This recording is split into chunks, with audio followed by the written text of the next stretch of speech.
अस्सलाम वालेकुम। बेहयाई के सम्राट। ये साल 2001 के आगाज की बात है कि खूबरू अमरीकी सदर बिल क्लिंटन अपने 8 साला दौरे इक़्तिदार के आखिर में स्टेट ऑफ यूनियन में तकरीर कर रहा था कि अचानक इसने एक ऐसा जुमला बोला जो काबिल इबरत इंतहाई शर्मनाक हकीकत थी। शायद इसके इस जुमले में दुख था या ज़मीर की खलश थी। बिल क्लिंटन का ये जुमला कुछ इस तरह था: most children in US will be born out of wedlock. बहुत से अमरीकी बच्चों की अक्सरियत अब बगैर शादी के पैदा हुआ करेगी। हमारे मुसलमानों के यहाँ एक बात मशहूर है जिसे बाज़ लोग अहादीस भी कहते हैं, लेकिन मुस्तनद हदीस नहीं कहा जाता कि रोज़े क़यामत इंसानों को इनकी माओं के नाम से पुकारा जाएगा, ताकि अगर कोई अपने असल बाप का ना हो तो इसका पर्दा रह सके। काबिले इबरत बात यह है कि अमरीकी स्कूलों में वल्दियत के खाने में बच्चे के बाप की बजाय इसके माँ का नाम लिखा जाता है, और इसकी वजह यह है कि वहाँ अक्सर औकात माँओं को भी पता नहीं होता कि इनके यहाँ पैदा होने वाले बच्चे का बाप कौन है। इसे आप क़यामत से पहले क़यामत भी कह सकते हैं। वहाँ पर पहले औरत के कपड़े उतारे जाते हैं। इनको बड़े बड़े शोज़ में लाखों के मजमा में स्टेज पर नीम उरियाँ या बिल्कुल मुकम्मल उरियाँ जिस्म के साथ नचाया जाता है। इसके गाने सुनवाए जाते हैं और इसके जिस्मानी हुस्न के किस्से चस्के ले कर बयान किए जाते हैं।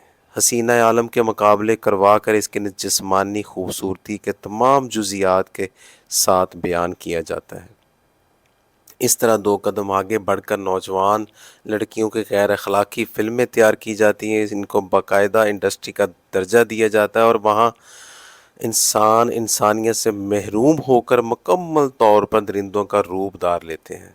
तब फिर औरत को बताया जाता है कि इसे किस तरह जिनसी दरिंदों से बचने के लिए हिफाजती तरीक़ाकार इस्तेमाल करना चाहिए।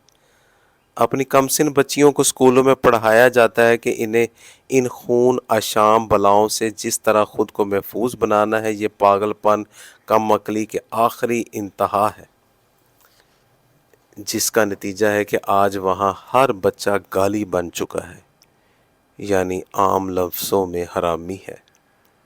यहाँ पाकिस्तान में किसी कसूर का वाक़या हो या बेकसूर का, इसके महरक़ात का अगर खुरा निकाला जाए तो इसके पीछे भी गोरों की इसी बेरारवी, फहाशी, उरियानी का किरदार नज़र आता है।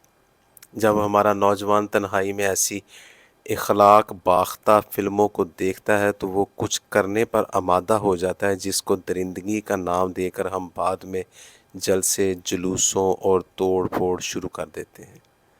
हम में और अमरीकियों में क्या फ़र्क रह गया है, जो एक जानब तो हुकूक निस्वां, इंसानी हकूक़ के ड्रामे करते नज़र आते हैं और दूसरी जानब इसी उरियानी फहाशी को आज़ादी का नाम देते हैं। अब अगर आज़ादी इख्तियार करे तो इसके समरात भी खुद ही भुगतना होंगे। एक महीना पूरा होने होने से कई महीने पूरे होने को हैं कि हम सब मीडिया समेत इस मुजरम को तलाश करने में मसरूफ़ हैं। आप किसी भी नौजवान के मोबाइल या कंप्यूटर की तलाशी ले लीजिए, आपके 14 तबक रोशन हो जाएंगे।